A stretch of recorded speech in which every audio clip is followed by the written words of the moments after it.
itu ayat-ayat Alkitab yang kita potong atau kita diskusikan atau kita sampaikan mungkin tidak akan nyambung, Bang. Yang ada padamu itu bukan keyakinan, tapi hayalan dan juga angan-angan.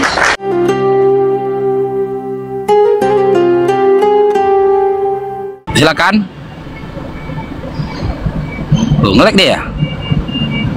Darlis. Abang tadi. Iya, Bang. Ada jelas, Bang? Oh iya, silakan. Tadi ngelek, silakan. Tadi kan abang diskusi juga sama teman tadi yang orang Malaysia ya. Nah, abang juga tadi kan bicara katanya memang abang benar dari awalnya Kristen, terus sekarang udah Muslim ya, Bang. ya terus. Yang perlu saya tanyakan ini, Bang. Dasar abang tuh masuk Islam yang membuat kecerahan kepada abang tuh bisa dijelaskan tidak? Ya, kan sudah saya sampaikan tadi. Yesus itu bukan Tuhan. Ya, bahkan Yesus itu bertuhan. Edis sendiri mengatakan itu. Bagi Kristen yang nggak percaya Yesus itu punya Tuhan, itu Kristen yang gila, kata Edis. Ketika Yesus punya Tuhan, kan nggak mungkin dia Tuhan. Masa Tuhan punya Tuhan? Itu yang pertama. Yang kedua, selama di dunia, Yesus itu melakukan ritual penyembahan. Tertulis dalam Yohanes 4 nomor 22. Yang ketiga, Yesus itu nggak kenal iman Kristen, Dinda. Matius 7 nomor 22 sampai 23. Siapapun yang memanggil Yesus itu Tuhan, Yesus tidak mengenal dia. Apa kata Yesus? Apa kata Yesus? Enyahlah dari hadapanku sekalian pembuat kejahatan. Aku tidak mengenal engkau. Bahkan dalam 2 Yohanes 1 nomor 10, nomor 7 dikatakan Yesus, si penyesat itu yang nggak percaya kalau Yesus itu manusia. Dia adalah si penyesat dan antikristus. Yesus itu tidak pernah mengajarkan untuk pergi ke gereja menyembah dia di hari Minggu. Ini kajian pemikir ya. Yesus itu orang Yahudi. Udah, Kristen itu berasal dari Yunani. Kan gitu, dari Romawi. Yesus itu beribadah sama Tuhannya ke sinagoga. Kristen beribadah menyembah pada Yesus ke gereja. Yesus menyembah kepada Tuhan yang dipanggil di Babel kali ini ada Allah Bapa. Matius 26 nomor 39, Lukas 6 nomor 12. Kalian malah menyembah kepada Yesus. Seumur hidupnya di dalam Bible, Yesus tidak pernah melakukan peribadatan kepada Bapa sebagaimana peribadatan yang dilakukan teman-teman Kristen. Peribadatan seperti apa itu? Nyanyi-nyanyi, tepuk-tepuk tangan, pakai musik, joget-joget, pargoy, kesurupan. Yesus itu beribadah kepada Tuhannya, sujud, dia berdoa kepada Tuhannya. Matius 26 nomor 39. Yesus beriman kepada Tuhan yang Esa, Markus 12:29. Sebagaimana Musa juga beriman kepada Tuhan yang Esa. Cair dong. Bagus. Yang tertulis dalam Ulangan 6 nomor 4. Sekarang gini sajalah. Kamu Darli, selaku iman Kristen, bantah saya, buktikan saya bohong dengan kamu sebutkan satu saja ritual peribadatan Kristen yang diajarkan oleh Yesus. Satu saja. Ya. Satu saja dari sekian banyak ritual peribadatan kalian, ada misa, ada ini, ada itu. Satu saja ritual peribadatan yang pernah diajarkan oleh Yesus. Coba sebutkan satu saja. Mungkin kalau dari segi pemahaman kami sebagai orang Kristen, Bang, kan kami sebagai orang Kristen di sini kan beda-beda.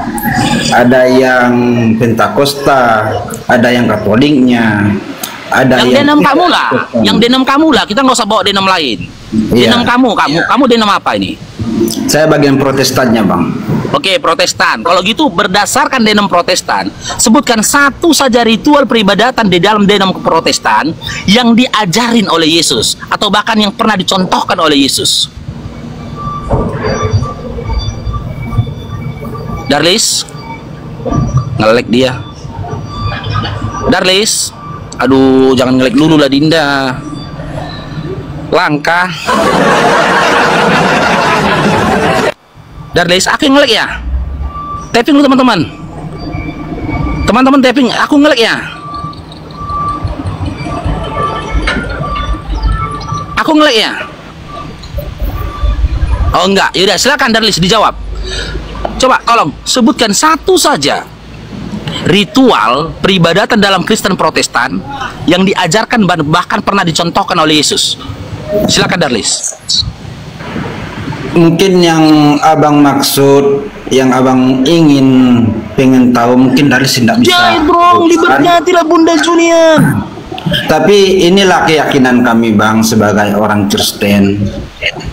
Meskipun yang seperti Bang Fard jelaskan tadi, berbagai macam ayat Alkitab yang Bang Fard tutarkan tadi, dari ayat Matius Kadia, kami ambil logikanya aja gini bang. Kalau seandainya itu ayat-ayat Alkitab yang kita potong atau kita diskusikan atau kita sampaikan, mungkin tidak akan nyambung bang. Itu pemahaman kami ya bang sebagai orang Kristen. Tapi kalau untuk mengetahui segala apa yang dimaksud oleh Alkitab yang kayak abang jelaskan tadi, mungkin nggak akan masuk di logika kami. Dan satu lagi yang Darlis pengen sampaikan juga, kita semua sini kan sama, meskipun hanya beda keyakinan, tapi tujuannya sama, yaitu mencari keselamatan dengan tujuan untuk ke surga. Oke, saya tanggapi dulu ya. Ya, belum lagi bang, sebentar lagi bang. Di antara kalian Dinda tak memahami yang ada padamu itu bukan keyakinan tapi hayalan dan juga angan-angan. Hayalan dan juga angan-angan. Loh, kenapa kau katakan hayalan dan juga angan-angan, Faruk? Karena nggak ada validasi dari sosok yang kau imani. Validasi yang nggak ada. Kau mengimani Yesus Tuhan. Yesus tak pernah mengatakan dirinya Tuhan. Angan-angan nggak? Angan-angan. Kau berangan-angan Yesus itu Tuhan. Kau berangan-angan Yesus itu kenal kalian. Pada kesejatinya Matius 7 tadi sudah kubacakan, Yesus nggak kenal kalian. Itu bukan keyakinan tapi angan-angan. Kalau kami bisa dikatakan iman dan juga keyakinan, karena apa yang kami yakini ada validasinya dari Tuhan kami sendiri yang tertulis dalam Al-Quran. Ketika kami memanggil nama Allah, itu Tuhan kami adalah Allah. Kami panggil Tuhan kami dengan nama Allah, Dia sendiri yang meminta atas itu. Bahkan Dia memberikan ganjarannya. Surah Fussilat ayat 30, Innal ladzina qalu rabbunallah. Siapa-siapa yang menyebut Tuhan, siapa-siapa yang mengatakan Tuhanku adalah Allah, dia istiqomah atas itu, maka Allah akan berikan surga kepada dia. Dibanding terbalik dengan Bible. Pernahkah Yesus berkata, siapa-siapa yang memanggil aku Tuhan akan kuberikan surga? Enggak, malahan diusir. Dikatakan Yesus membuat kejahatan, manggil dia Tuhan. Setiap ritual dan juga iman kami, ritual peribadatan dan iman kami, itu ada validasinya di dalam kitab suci kami dan juga diajarkan bahkan dicontohkan oleh Nabi kami, Nabi Muhammad SAW. Tapi ketika kau mengimani Yesus Tuhan, itu bukan iman tapi angan-angan.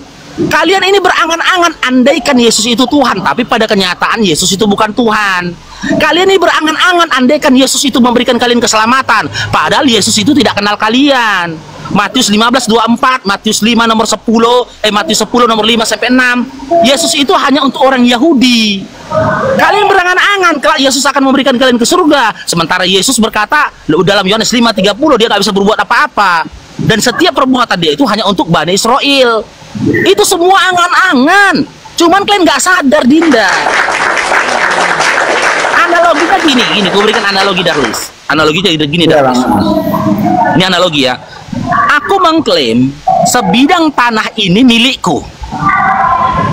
Aku mempercayai, yakin aku sebidang tanah ini milikku. Untuk membuktikan sebidang tanah ini milikku, apa yang kau minta dariku?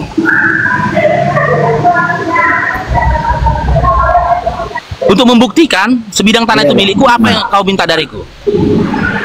Surat-suratnya. Surat-suratnya kan, dimana surat itu harus tertulis namaku kan. Ketika aku tak mampu menunjukkan suratnya dan aku tidak memiliki suratnya, apa yang kukatakan tentang sebidang tanah itu angan-angan atau keyakinan? Angan-angan. Angan-angan. Sekarang kita kaji. Kalian katakan Yesus Tuhan, sementara dia bertuhan. Dia nggak pernah menyatakan dirinya Tuhan. Nggak ada sertifikat dari Yesus atas kalian. Kalian beribadah ke gereja hari Minggu, Yesus pergi ke sinagoga. Bahkan Yesus memerintahkan muliakan hari Sabtu untuk Bani Israel. Gak ada legalitas dari Yesus ketika kalian beribadah di hari Minggu. Kalian menyembah pada Yesus. Yohanes 4 nomor 22, Yesus menyembah kepada Bapa. Sekarang saya tanya, ketika kau tidak dapat sertifikat validasi dari Yesus tentang imanmu, yang ada padamu iman, yang ada padamu saat ini iman atau angan-angan? Kalau seperti yang Bang Far contohkan tadi, bisa saya jadi kesana. Yang saya tanyakan, Darlis, sebentar Darlis, sedikit lagi Darlis. Ketika imanmu tidak dapat validasi dari Yesus, tidak dapat sertifikat dari Yesus, yang ada padamu iman atau angan-angan? Jujur Darlis. Kalau yang Bang Far ingin jawabkan tadi, yang tanyakan dari keyakinan Darlis, tetap Darlis meyakini bahwa Tuhan Yesus itu memang berselamat kami.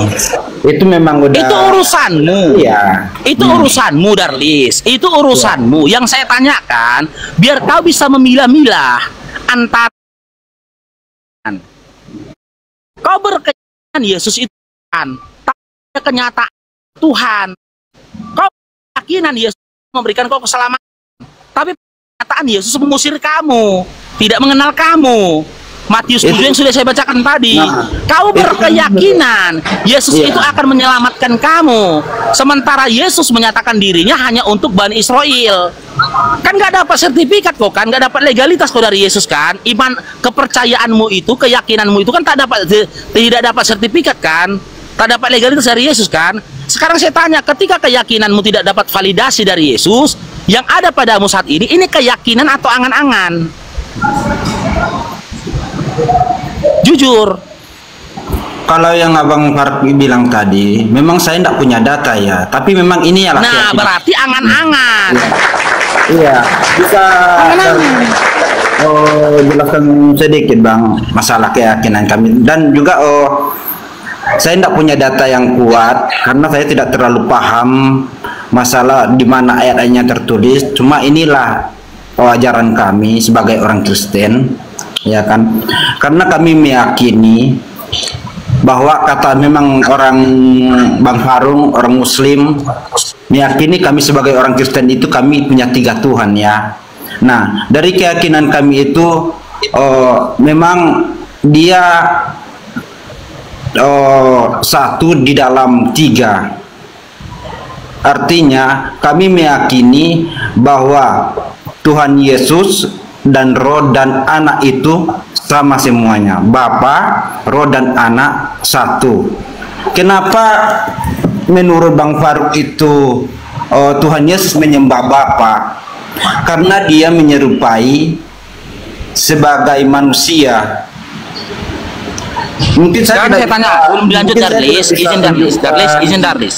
Sebelum dilanjutkan saya tanya dulu.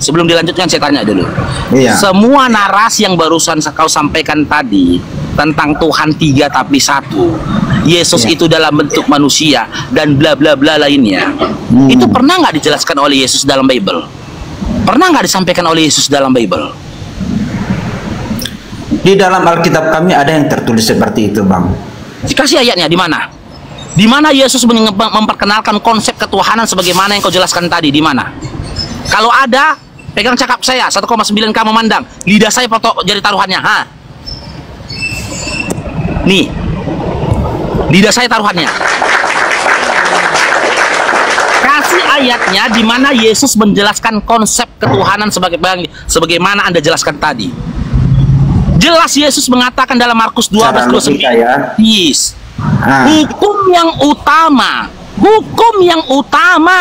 Hukum yang utama ketika Bani Israel bertanya, muridnya bertanya, "Ya guru, katakanlah kepada kami apakah hukum yang utama itu?" Yang utama dari hukum itu apa? Apa kata Yesus? Hukum yang utama, dengar orang Israel, hukum yang utama, Tuhan Allah kita, Tuhan itu Esa.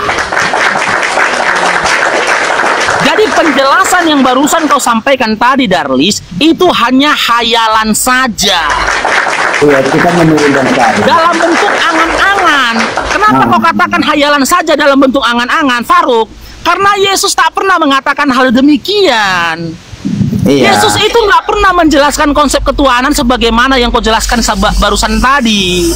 Makanya kalian harus bisa memilah-milah mana yang dikatakan keyakinan, mana yang dikatakan hayalan saja. Jadi gitu, Bang. Kalian hanya gini, Darlis, kalian sedang berhayal. Seandainya Yesus pernah menjelaskan konsep ketuhanan sebagaimana konsep ketuhanan yang kau jelaskan, kalian berhayal itu. Kalian berhayal nih, andaikanlah Yesus pernah menjelaskan konsep ketuhanan sebagaimana konsep ketuhanan dalam keyakinan Kristen. Tapi kenyataan pahit yang tak mau kalian telan bulat-bulat, Yesus tidak pernah mengajarkan konsep ketuhanan sebagaimana konsep ketuhanan dalam keyakinanmu. Musa juga tidak pernah mengajarkan konsep ketuhanan begitu, karena dalam Ulangan 6 nomor 4 dia juga bertuhan kepada Tuhan yang Esa. Abraham juga tidak pernah mengajarkan konsep ketuhanan seperti itu. Bahkan Paulus sendiri pun tidak pernah mengajarkan konsep ketuhanan seperti itu. Dia hanya mengatakan Yesus itu yang Tuhan. Roma 14 nomor 9.